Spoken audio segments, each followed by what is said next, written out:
Hypertrophy coach reviews Jay Cutler's chest training, gives tips to lifters for building massive pecs.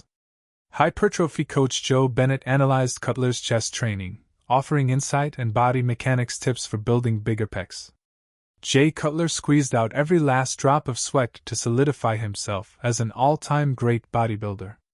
On December 2, 2024, hypertrophy coach Joe Bennett broke down his chest training, offering tips and insight for lifters eager to grow their pecs.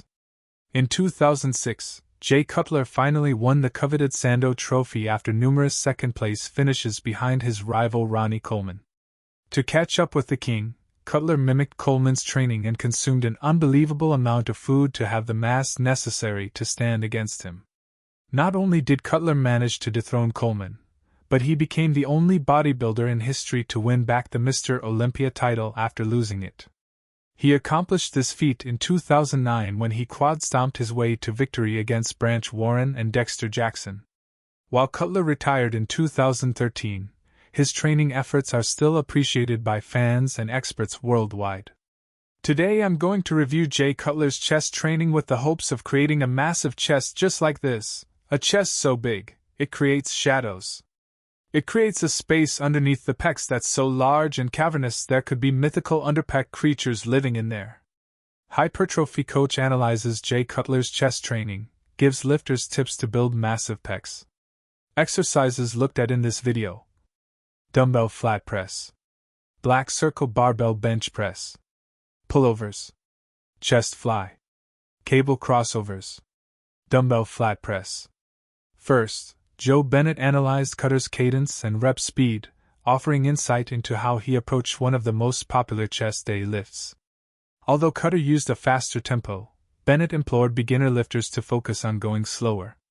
Yes, he has what I call a little bit of a quicker cadence, but the reality is, cadence or an exact speed, there's nothing I would ever write. People say, oh well, you do a lot of tempo stuff, this and that. People see me often teaching people how to do something for the first time. So yes, like anything in life, when I'm teaching someone how to do something the first time, it's always slower. He also examined Cutler's body mechanics, revealing how he angled each repetition to capitalize on as much joint torque as possible. A good idea is, if you have it available, always train at least to and around where there's the most joint torque in every exercise. Barbell bench press. He dissected Cutler's barbell bench press next, discussing if his arm path and plane were optimal. He's losing that much range of motion because his hands are fixed. I'm not saying that's a huge deal, but that could be 10 degrees of range of motion, and a lot of people make that mistake. Pullovers. Although dumbbell pullovers are often used to hit the lats, Cutler utilized them as an effective chest builder. This is something overall the nerds kinda got right. We are going to hopefully explain this. This is a tough one to see, he adds. Pretty much in all of Job's chest days he did nullovers. He did it more of a chest exercise, not more of a lat exercise. Mechanically speaking, especially if you're doing them with a dumbbell, and especially if your main concern is the pecs and the lats influenced on the shoulder joints, the GH joint, meaning the way the humerus sits on the side of your scapula, I 100% agree. Chest fly.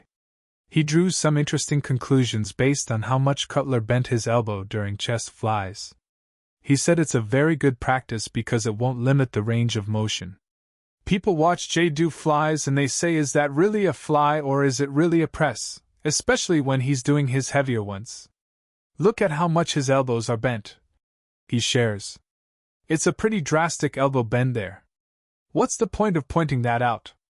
It doesn't change anything as far as his ability to fully lengthen the pec. In fact, it probably allows you to lengthen it more, and in general, I would say that's a very good practice when you're doing flies. Sometimes this allows you to get your upper arm deeper because you're not limiting the range of motion with a bicep stretch. Jodder. Cable crossovers. Lastly, he offered takeaways after looking at Cutler perform cable crossovers. It seems like he's going through that, and the hand and his upper arm are pulling into the position purely from the muscle contraction. From your flies, make sure again, bending the elbows is a good position, and if you're going into that shortened position, just make sure you own it.